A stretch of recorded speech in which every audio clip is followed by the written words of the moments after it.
what's important for the council to understand and for the city to understand is that Newark has about 9 plow trucks and salters. 9. The city of South Orange has 20. We have 9.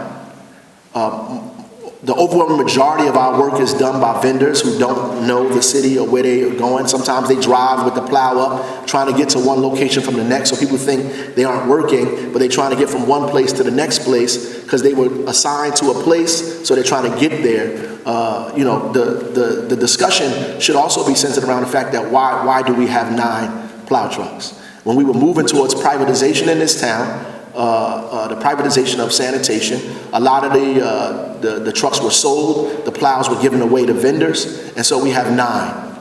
And it's shameful that a city of this magnitude, of this size, the largest city in the state, only has 9 plow trucks. So if we tried to plow the snow ourselves, we would be still plowing it today if we did that.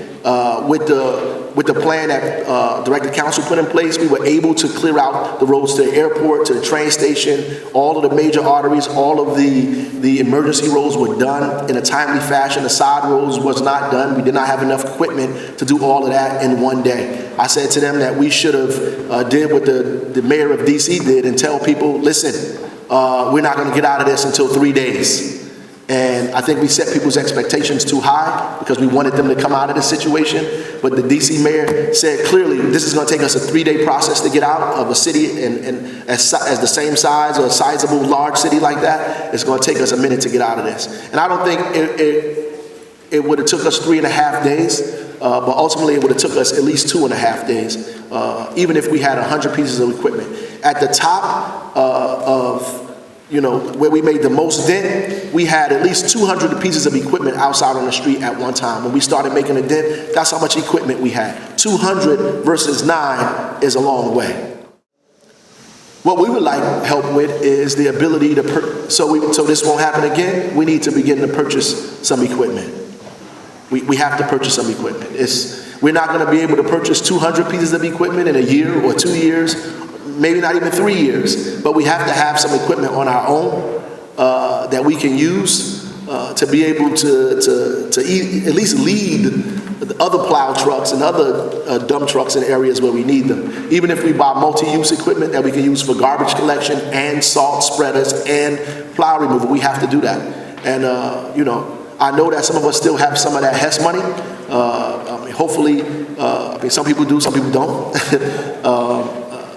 I think the councilman offered it to us as well. I think if everybody offered us some of that, we could be able to go and buy some of these trucks, at least bond out and get some of these trucks that we need, 5 more, 6 more, to help double at least the fleet that we have. But you cannot expect, these guys to perform with 9 plow trucks. It's unconscionable to have that as a fleet.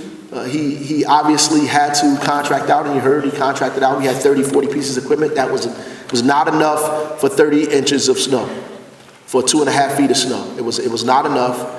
We began to get more, and when we got more, it still wasn't enough. We had to get at least 200 pieces to get out here and do battle with what was going on in here. And we were fighting still with cars in the middle of the road and all of those other issues that we had to deal with. But that's what we need. And we are going to need the council's help to move in that direction to help us get the equipment that we need to be able to be ready for any other storm. And I'm going to tell you, this is not the last storm, right? There were 10 events like this last year around this area, whether it be storm or rain or whatever. We are going to, or high winds, we're going to have bad weather. I mean, no matter what the Republicans say, global warming is real.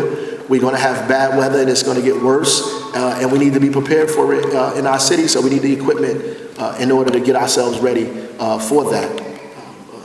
I also told these guys that the next time the city declares a state of emergency, every employee under the city's auspices will become under the direction of the Office of the Public Safety, because we need all hands on deck. They will be able to call people to work. We need everybody and not have to go through directors or other individuals to find people to get here to work. The Office of Public Safety will direct all employees in the city during a state of emergency so we can have all hands on deck. There were many people who volunteered, that helped us out, that did not work for the city, that answered phones, that directed plow trucks, that were out there in their cars, that put plows on their pickup trucks, that helped us in the street. We applaud them, we are thankful for them, but most of those people should have been city employees.